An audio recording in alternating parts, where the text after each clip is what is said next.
Matuwa na kaya si Coach Bamboo sa performance ng susunod na Brave Bulilit? Ako po si Bian Makisiksi Aduka, 10 years old, taga-Tarlac po ako. Kahit ganito po ako kaliit, kaya ko po gawin ang lahat ng trabaho sa bahay po. Ako po yung nag-ugas po ng plato, naglilinis ng bahay. Sumasama rin po akong magtinda ng balot kay mama. Balot! Magkano po bang kinikita niyo kada araw? Nakakasya naman po dun sa 8 ko pong anak. 8 po ang anak niyo? 8 lang po. 8 lang, ha? Kaya naman po dumami, inabol po namin ng lalaki. Nanganak po ako ng babae, hanggang 6, babae pa rin po. Siya nga po yung pampito. Ano po ba kahirap ang buhay ngayon?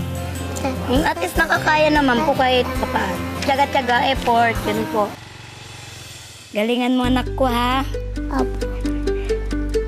Baka ikaw yung magbibigay sa amin ng kaginawaan dahil nakarating ka dito. Ikaw yung mapalad sa mga nag-audition.